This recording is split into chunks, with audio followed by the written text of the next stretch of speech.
दोस्तों, महाभारत में कुंती पुत्र कर्ण को अधिरथ और राधा ने पाला था। वह बालक गंगा में बहता हुआ एक किनारे पर जा लगा। उस किनारे पर ही धृतराष्ट्र का सारथी अधिरथ अपने अश्व को जल पिला रहे थे। उनकी दृष्टि मंजूषा में रखे उस शिशु पर पड़ी। अधिरथ ने उस बालक को उठा लिया और अपने घर ले गए। अधिरथ निसंतान थे। अधिरथ की पत्नी का नाम राधा था। राधा ने उस बालक का अपने पुत्र के समान पालन पोषण किया। उस बालक के कान बहुत ही सुंदर थे, इसलिए उनका नाम कर्ण रखा गया। इस सूत दंपति ने ही कर्ण का पालन पोषण किया था, इसलिए कर्ण को सूत पुत्र भी कहा जाता था तथा राधा ने उन्हें पाला था, इसलिए उनका एक नाम राधे भी है। दोस्तों, कर्ण दुर्योधन के पक्के मित्र थे। दुर्योधन ने उन्हें अंग देश का राजा बना दिया था। कर्ण यह नहीं जानते थे कि उनकी असली माँ कौन है, परंतु उन्हें यह पता चल गया था कि उसके पिता सूर्यदेव हैं। बहुत समय तक कर्ण और दुर्योधन साथ रहे, परंतु पितामह भीष्म ने उन्हें यह कभी नहीं बताया कि तुम कुंती के पुत्र हो और पांडव के भाई हो। भीष्म जानते थे कि कर्ण पांडव का ही भाई है, लेकिन उन्होंने ये बात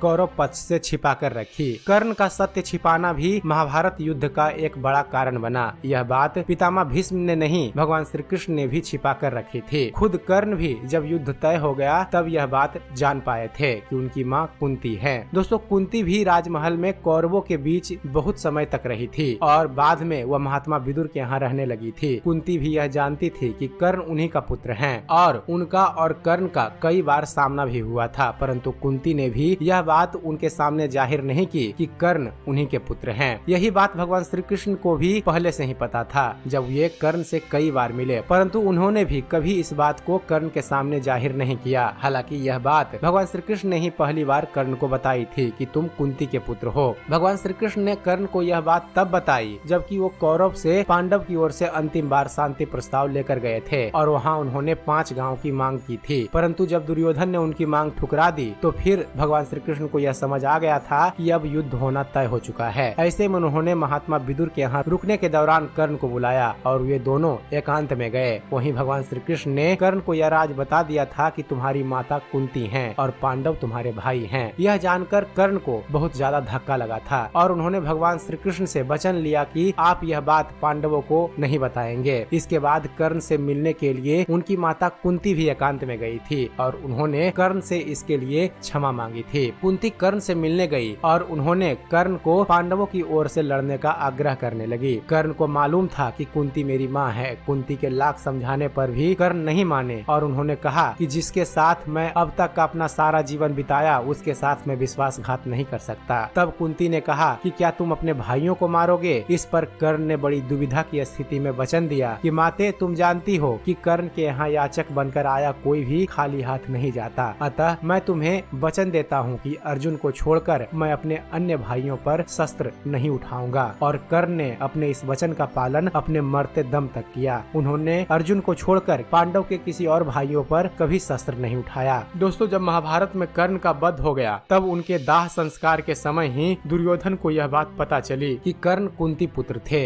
यह जानकर सभी हैरान रह गए थे। तो दोस्तों, महाभारत में पितामह भीष्म, महारानी कुंती और भगवान श्री कृष्ण ही ऐसे 3 व्यक्ति थे जो कर्ण की सच्चाई जानते थे कि वह किनके पुत्र हैं और अंत समय तक उन सब ने उनसे यह बात छिपा कर रखी। तो उम्मीद करते हैं फ्रेंड्स, आप सभी को हमारा ये वीडियो पसंद आया होगा। अगर वीडियो पसंद आया हो तो वीडियो को लाइक और शेयर करना ना भूलिएगा। और दोस्तों, ऐसे ही धर्म और इतिहास से जुड़े हुए ज्ञानवर्धक वीडियो देखते रहने के लिए आप हमारे इस चैनल ज्ञान मंथन को सब्सक्राइब करना ना भूलिएगा। आप हमारे चैनल को सब्सक्राइब कीजिए और देखते रहिए, जानते रहिए। धन्यवाद। जय हिंद।